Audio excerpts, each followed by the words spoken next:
A man gets captured by a tribe of warrior women, only to discover that they hold a rare gemstone. To steal it, he must appease their queen and follow her every whim. Zenhi wakes up in his ruined car, which has fallen off a cliff. As he climbs out, a young woman watches him from behind the bushes. When the wounded man goes to the nearby stream, the woman shoots arrows at his car, alarming him. He throws a rock in retaliation, which hits the woman's foot. Angered, she comes out and aims her crossbow at his face. Assuming that his rival sent her, Zenhi offers to pay her double what they're offering, but she knocks him out instead. 8 hours ago, Zenhi ended a date upon seeing a car across the street. After his date was gone, his friends, Xia Na and Qin Shu, arrived. The woman assumed that his date was only after his money, but Zenhi actually preferred it, as he wasn't interested in anything more. He told them about the men waiting for him, making Xia Na worry. Confident that he could take the men, he went to his car and backed up to face them before speeding away. Zenhi drove out of the city as the men pursued him.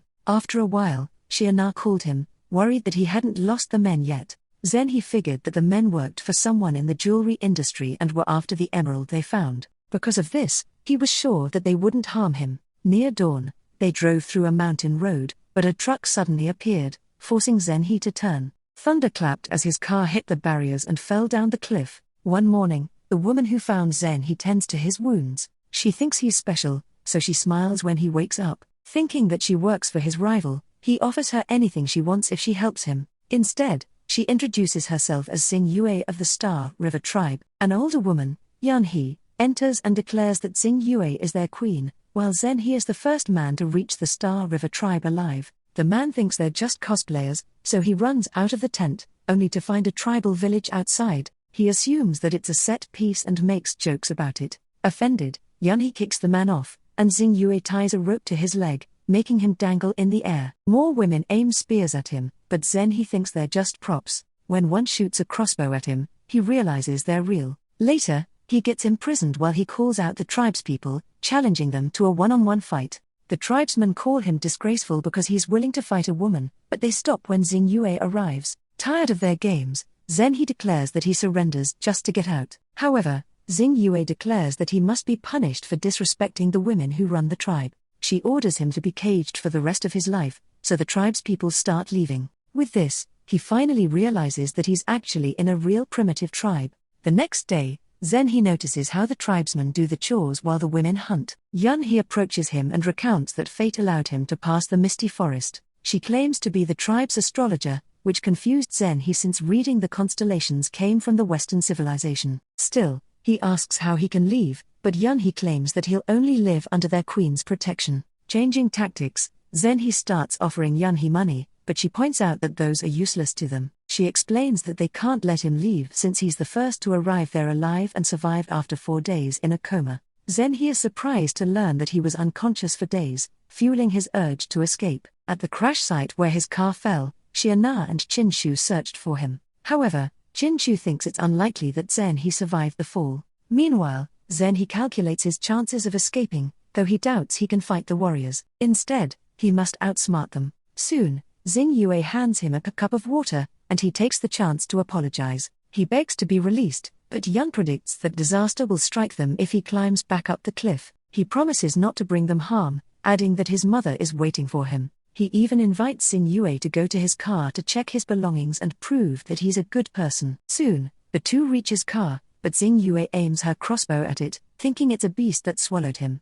Zenhi doesn't correct her and instead declares that he can defeat such a beast, unlike the men from her tribe. He adds that his car can't be affected by her weapons, and instead, he makes odd poses, pretending to scare the beast. He then declares that he's tamed it. Amused, Xing Yue claims that she has memorized how to tame the car, so she also performs the poses, unaware that Zenhi is fetching a metal bat from his car. While she's distracted, he tries to hit her, but she turns around, catching him. He then pretends to attack the car to avoid suspicion, so Xing Yue goes to help. However, the man accidentally hits her with the bat, knocking her out. Surprised that he knocked her out, Zenhi fetches his bag and apologizes to Xing Yue before trekking his way out of the woods. However, he fails to see that his car's fuel is leaking. While trying to find his way home, Zenhi realizes that his watch and compass are malfunctioning. As he continues, his car starts burning, which the tribespeople notice, so they hurry to the site. There, they find Xing Yue unconscious, so they hurry to put the flames out. Hearing the commotion,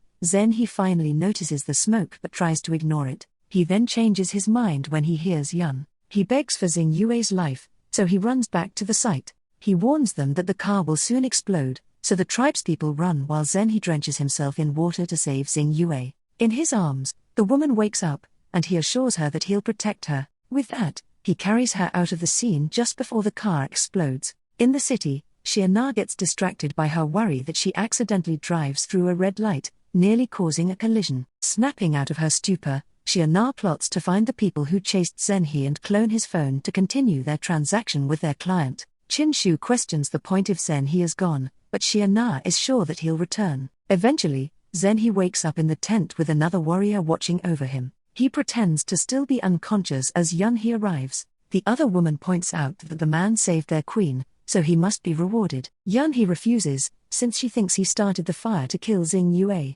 After Yunhee leaves, Xing Yue enters to take over the watch. She sees that he's just pretending to be asleep, so Zenhi starts crying and claiming that the beast was too strong for him. He concocts a story of how the car attacked the woman and set the place on fire. He adds that if he had started the fire to escape, then he wouldn't have returned to save her. Convinced, Xing Yue comforts the man, unaware that he's only pretending to cry. That night, Zenhi lamented about his fate, swearing to buy this land and turn it into a resort if he escaped. Yunhee overhears this and hints that some events might be a turning point in one's life. With that, she advises him to wait until fate answers his questions. He laughs, noting that she sounds like a swindler, so Yunhee hits him. Despite this, he asserts that he isn't scared of her predictions since he only believes in himself. Yunhee then confronts him about the flaming car, and he gives the same explanation he gave Xing Yue. After she leaves, Zenhi realizes that Yunhee called the vehicle a flaming car when the tribespeople are supposed to not know about these things. Later, he fetches his phone from his bag, only to find no signal in the area. He takes comfort in playing a song instead, which alerts Xing Yue. She tries to grab his phone, thinking it's a beast, but he stops her. Zenhi assures her that it's just a toy, so they start listening to the song together. Even though she doesn't understand the lyrics, Xing Yue feels sad over the song, so Zenhi explains that music is a universal language, allowing them to understand each other. With her calm, he uses the chance to ask her where the road is, but Xing Yue says it's in one of Yunhee's pictures. Impatient, he fabricates a story about saving his friends from beasts in the outside world. However, the woman has fallen asleep, so he carries her to bed. Zenhi then starts searching through the things in the tent, hoping to find any clue on how he can escape. He finds a drawing of a woman in modern clothes and a rock that glows blue from the inside, which piques his interest. Upon a closer look, he wonders if it's a star sapphire that can be sold for $300 million. Thinking that he had hit the jackpot, Zenhi gets excited. The next morning, he wakes up and immediately checks the sapphire, confirming that it's real. Xing Yue sees him with it, so he returns it, claiming that he just found it. He asks the woman how she got the sapphire, and she recounts that her mother left it to her. He wonders if her mother was the woman in the drawing, but Xing Yue reveals that the woman is Yunhee. Thinking that the tribe must know where to mine the sapphires, he shows Xing Yue his phone camera and takes a selfie with her. When she gets interested, he offers to let her take more photos if she shows him the cave where the sapphires are. She claims that there's no place like that, so he just asks her to take him to the hillside. There, he takes photos of her, though his focus is scanning the area for any caves. Afterward, Zenhi still hasn't found the cave, so he offers to stay and do the housework for Xing Yue, like cooking. From his bag, he takes a tub of instant noodles and cooks them for her. Zenhi then asks if the others have sapphires like her, but she claims that only she has one, making him realize that the gem isn't native to their land. He also asks where Yunhee's picture of the road is, but the woman doesn't know. While the woman happily eats the noodles, Zenhi shows her his copy of The Little Prince, claiming that it's a gift from his mother, like her gemstone is. He then claims that people from the outside give what's precious to them to someone special, and he has chosen her to give his book. With that, he wonders if she'll give him the sapphire in return. This delights Xing Yue, but she worries that his mother would be sad that he'd give away her gift. Zenhi then claims that his mother was a warrior like Xing Yue, so meeting her relieved the sadness he felt when his mother left. Despite his sob story, Xing Yue is so impressed by the noodles that she'd rather have more of them instead of the book. Later, he reads The Little Prince to her to convince her to trade her gemstone for it. However, she asserts that the stone is hers, so he asks what will get her to give it to him. Immediately, she asks him to be her man. This makes Zhen He nervous. Meanwhile, Xia Na and Qin Shu discover that a jeweler named Dong Yunxi was the one who hired the men to chase Zhen He. This was the same man Zhen He outbid at an emerald mining site. At the tribe, Zhen He worries that if his client finds out that he's missing, his friends will be in trouble. He's lost hope of finding where the sapphire can be mined, so he decides to escape with the one that Xing Yue has. Because of this, he considers accepting Xing Yue's deal. With that, she takes him to the hillside to watch the stars that night. Zhen He is mesmerized by how the night sky looks from there. With the mood set, Xing Yue gets on top of him, but he pushes her off. She gets confused since he agreed to watch the stars with her. Zhen He runs back to the tribe, and as they bicker, another tribeswoman explains that to watch the stars means to conceive a child. Since he rejected the queen, Zhen He is imprisoned again. Later, he asks the other woman why they call conceiving a child watching the stars, so she explains that before, their tribe lived under one house. When they want to try for a child, they invite their partner to watch the stars to do it privately outside. When she leaves, Xing Yue approaches and asks why he rejected her. He explains that they just had a misunderstanding, but this causes further confusion. Changing tactics, Zhen He then comments that she was just too eager since, in his world, romance is more likely to succeed during the snow.